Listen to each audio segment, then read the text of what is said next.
ये कहानी है 1938 की। कैरली नाम के एक आदमी की, हंगेरियन आर्मी में, और वो उस कंट्री का बेस्ट पिस्टल शूटर था।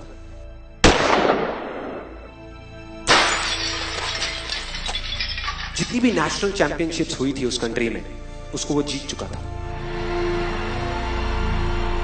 और सबको ऑलमोस्ट कंफर्म था कि 1940s में जो ओलंपिक्स होने वाले हैं उसमें गोल्ड मेडल केरली को ही मिलेगा।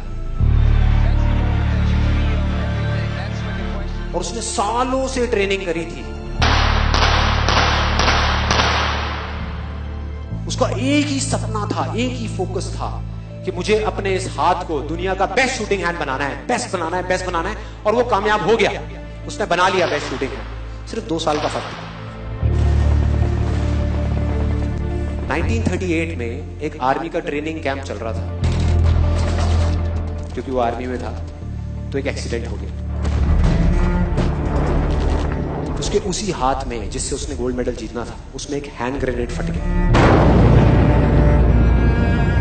और वो हाथ चला गया। जो उसका सपना था, जो फोकस था, सब खत्म।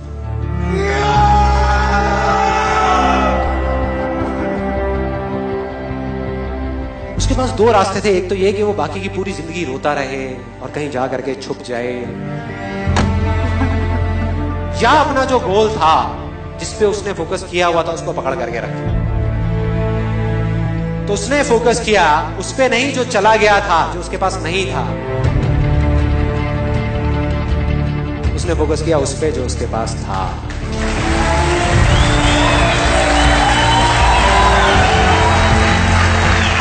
जो उसके पास था, और क्या था उसके पास में? एक लेफ्ट हैंड, एक ऐसा हाथ जिससे वो लिख तक नहीं सकता था। 1 महीने तक उसका हॉस्पिटल में इलाज चला इस हाथ के लिए, और सही 1 महीने बाद अपनी ट्रेनिंग शुरू कर दी इस हाथ की।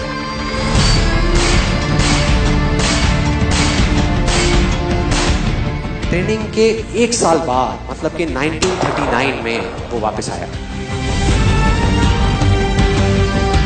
नेशनल चैंपियनशिप्स हो रही थी वहीं पे हंगरी में, और बाकी भी बहुत सारे पिस्टल शूटर्स थे वहां पर।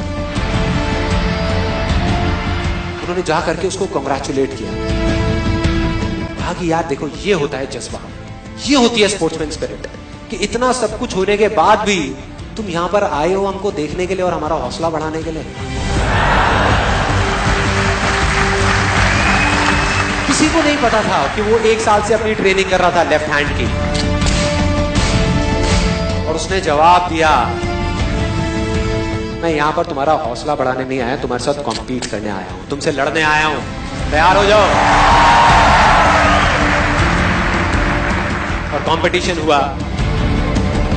बाकी सब वहां पर जितने भी लोग थे वो कॉम्पीट कर रहे थे अपने बेस्ट हैंड से। ये कॉम्पीट कर रहा था अपने ओनली हैंड से, ओनली हैंड से। कौन जीता? The man with the only hand, केरली जीत गया। लेकिन वो यहां नहीं रुका। उसका गोल क्लियर था कि मुझे इस हाथ को इस कंट्री का नहीं, इस पूरी दुनिया का बेस्ट शूटिंग हैंड बनाना है।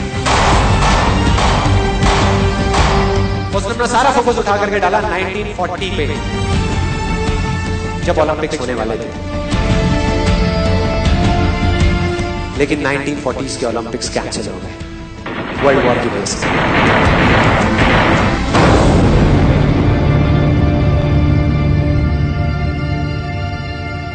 उसने अपना सारा फोकस उठा करके कहां डाल दिया? 1944 में जो ओलंपिक्स होने वाले थे उसके ऊपर। और 1944 में जो ओलंपिक्स होने वाले थे वो भी कैंसिल हो गए वर्ल्ड वॉर की वजह से। फिर से कैंसिल।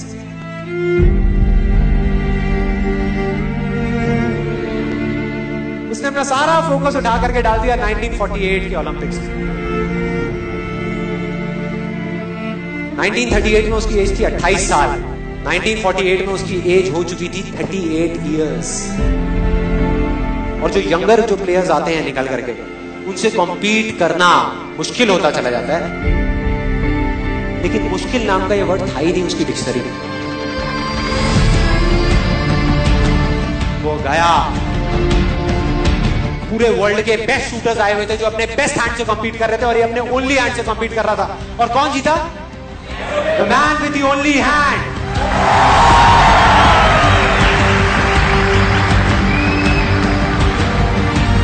लेकिन वो तब भी नहीं रुका। 1952 ओलंपिक्स,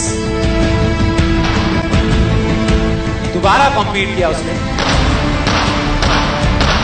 और इस बार गोल्ड मेडल कौन जीता? कैरल ली। 4 साल बाद दोबारा से, और पूरी की पूरी हिस्ट्री को बदल करके रख दिया ओलंपिक्स। इस पर्टिकुलर कंपटीशन में उससे पहले किसी भी एथलीट ने लगातार 2 गोल्ड मेडल्स नहीं जीते।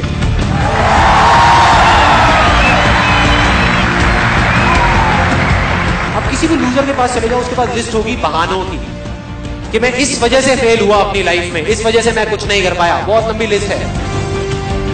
और दूसरी तरफ विनर के पास चले जाओ, उसके पास में 1000 वजह होगी वो ना करने की जो वो करना चाहता है, सिर्फ एक वजह होगी वो करने की जो वो करना चाहता है, और वो कर जाएगा।